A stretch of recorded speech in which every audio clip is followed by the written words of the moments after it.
Thank you for watching ABC 10 News at 4. ABC 10 News at 5 starts right now.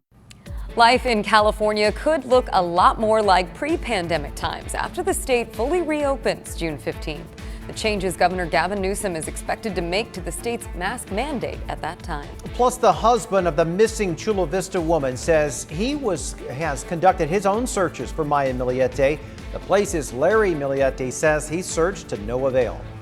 Plus, gas shortages continue despite the nation's largest fuel pipeline coming back online. The fallout we can still expect following last week's cyber attack. ABC 10 News starts now with breaking news. Things are looking a lot better at this hour in Lakeside, where a brush fire broke out along Interstate 8. It is that breaking news that we've been following since 4 o'clock. On the left are live pictures from Sky 10, and on the right is video from earlier. And here's another live look picture from our breaking news tracker. About 30 acres they have burned, and evacuation orders were in place for a short time for some people who live near the area. Our meteorologist, Angelica Campos, has been monitoring the weather conditions there and the impact on this firefight. Angelica.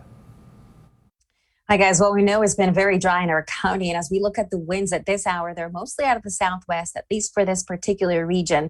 And it's very typical to get those winds gusting in the afternoon because as the air warms up, it arises. Cooler air tries to replace some of that warm air, and you get that southwesterly wind. The winds now shifting, mostly westerly winds. So that sometimes creates an issue. And with winds between 13 to up to 20 miles per hour at times, that's enough to make it challenging. But we've seen a very impressive attack over the last hour. It's so incredible to see how quickly they can put those fires out. The winds in general are gusting near El Cajon, Alpine, Lakeside. So we'll continue to monitor the winds, but dry conditions will persist. We may see a little bit of rain. We'll have more on that in the 7-day forecast.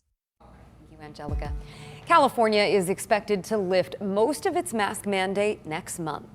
Good evening. I am Lindsay Pena. And I'm Steve Atkinson. Governor Gavin Newsom made that announced statement today while talking about mask requirements following the state's June 15th reopening.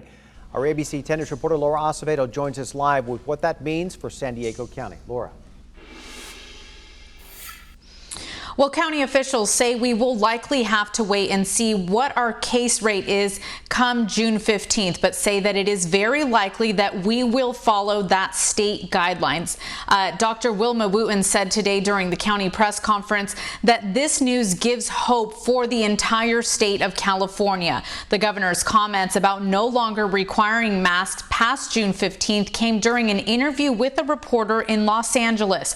Newsom said after June 15th, face masks would not be required except for things like large-scale indoor convention events. County health officials said if the case rate in our county remains low, they expect that we will follow the June 15th date and no longer require face masks. Also announced today, our daily case count was under 100 for the first time in more than a year. So obviously monitored as we go forward. We'll get some more guidance from the state. But I think June 15th is a date a lot of folks are looking forward to. As a date, by that time, everyone who wanted to get vaccinated has had the opportunity and the availability to it, and that is the date we begin to move forward. Now, California has had the mask mandate in place since June 18th of last year, and Governor Newsom also said today that as of that June 15th target date, we can expect to do everything that we used to do with little restrictions before the pandemic. Reporting live, Laura Acevedo, ABC 10 News. Thank you, Laura. And today, the CDC signed off on expanded usage of Pfizer's COVID-19 vaccine for children 12 to 15 years old, clearing the way for pharmacies and vaccine centers to start giving out shots across the U.S. as early as tomorrow. ABC 10 News reporter Rena Nakano explains what that means for the 175,000 teens and preteens in San Diego County. Just 2 days after the FDA expanded Pfizer's emergency use authorization, or EUA, of the COVID-19 vaccine to include 12 to 15-year-olds, the CDC also gave it the green light. The gates are wide open for everybody, all states and all communities, to start immunizing their adolescents between 12 and 15 years of age. Local pediatrician Dr. Mark Sawyer has served on the CDC recommendation board for other vaccines in the past. He says once the FDA authorizes its use, the CDC advisors are the ones to recommend how it's used. The dose for 12-year-olds is exactly the same as for 50-year-olds. The CDC advisors also addressed where the COVID-19 vaccine stands in terms of required back-to-school immunizations. Should they get the COVID vaccine before meningitis, or can they get it all at the same time? We're not seeing any unusual reactions. And as a result, they said now we can start giving the vaccines either together with other vaccines on the same day or close together. San Diego County expects to begin vaccinating kids in this age group Thursday morning, as does Rady Children's and UCSD Health. Parent consent is required. Minors will have to show some proof of eligibility, just a birth certificate, a school ID. Experts believe this expansion of the vaccine is the first of many to come. Do you anticipate that the FDA may be expanding it even more so to children even younger? Yes, absolutely. I do expect those trials to come forward in the next few months. And so by fall or at least winter, I think we may be immunizing young children as well. Rena Nakano, ABC 10 News. Starting tomorrow, CVS and Ralph's locations across California will be offering Pfizer's COVID-19 vaccine to children between the ages of 12 and 15. Appointments can be made online for both CVS and Ralph's. Walk-ins will also be accepted at both. Minors will be required to have a parent or guardian present while they're being given the vaccine. Data from Pfizer's coronavirus vaccine trials in children aged 2 years and older could be available as early as this fall. That's according to the company's head of vaccine clinical research. He says the vaccine itself could be available to young children sometime next year. Clinical trials are also being conducted for babies as young as 6 months. Pfizer's method for testing the vaccine on children involves gradually reducing the dosage from adults to teens to children. Well, the Padres are playing on despite that COVID outbreak that has nearly a fifth of the team out of action. That includes 3 of the team's top hitters. Our ABC 10 News reporter Jeff Lasky reveals why Major League Baseball is keeping the Padres on the field instead of postponing the games. Looking at today's Padres lineup, even Padres fans may not recognize all the names, but they will notice who's missing: Fernando Tatis Jr. and Will Myers, both now out with COVID. The most difficult thing is you're just not sure what's next in a situation like this. It's that unsurety that also had key players Jurickson Profar and Jorge Mateo put on the injured list. Then Eric Hosmer pulled in the middle of Tuesday's game. Scott Miller is a longtime National Baseball writer. We talked about how Major League Baseball is handling COVID outbreaks. Baseball is trying to keep things on the field, to keep the games going. Miller says the key is quickly isolating players who test positive and quarantining those who were in close contact with them. In some cases, games have been postponed, but in others, the games go on. On the surface, it's confusing for people within the game, let alone fans, to look and say a month or so ago, the Nationals had to miss a number of games. And why did they have to do that, whereas the Padres continue to play? The determining factor comes from tracking bands that each player is wearing this year to handle contact tracing.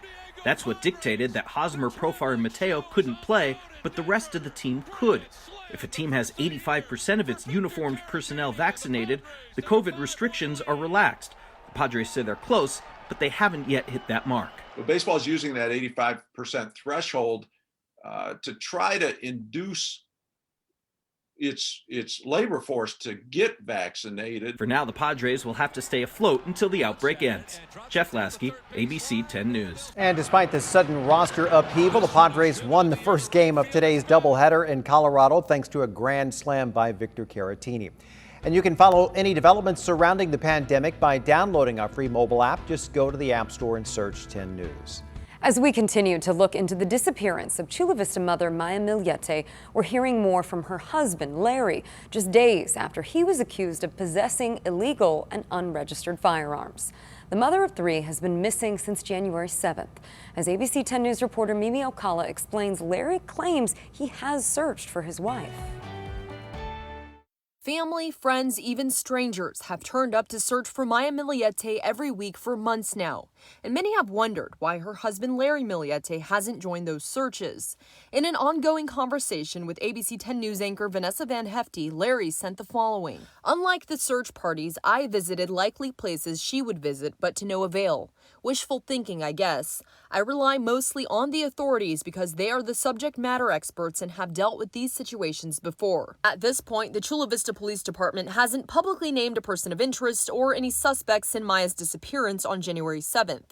They've been sending investigative updates every 2 weeks and say they're working with the DA, the FBI, and NCIS. On Friday, a second search warrant was served at the Miliete home. Investigators leaving with boxes but staying tight-lipped about what they took. Days before that, a temporary gun violence restraining order was issued to Larry. Documents show he owned 8 registered and 14 unregistered firearms. The order describes 2 photos of the Miliete's kitchen table full of guns, high-capacity magazines, U.S. passports, and ammo. It describes one of the photos showing the Miliete's 4-year-old son standing on the table surrounded by the guns. The order says the boy had immediate access to the illegal assault weapons and the 14 other firearms and ammunition, creating a potential extreme danger to the child. Larry states that none of the firearms were loaded and my son was not in any danger, also adding, all my firearms were purchased legally and all went through the 10-day waiting period as per California law. How else would they have a list of all my firearms if they were not registered? Doesn't make any sense. Mimi Alcala, ABC 10 News. Chula Vista police wouldn't comment on any recent developments in Maya's case, but did say they will provide an investigative update on May 19th. The police are also looking for a man they say killed another man in a McDonald's parking lot early this morning. This was just before 3 a.m. at Texas Street and El Cajon Boulevard. This is in University Heights. Officers arrived to find a 59-year-old man with a chest trauma who later died at the hospital. There were initial reports of gunfire, but a knife was found at the scene. And right now, police cannot yet confirm if the wounds are from a gun or a knife. Anyone with information is asked to call police. Diners and workers also got a scare when an SUV came crashing through the back of La Jolla Diner this morning.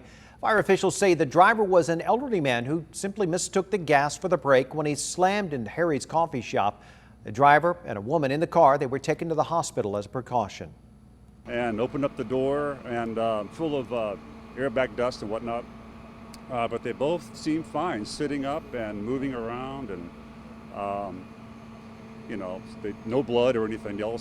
That crash also caused a gas leak at a power outage at nearby businesses. Crews were able to locate the leak and restore power pretty quickly. Fire officials say that Harry's will have to close for at least a day or two so it can be inspected.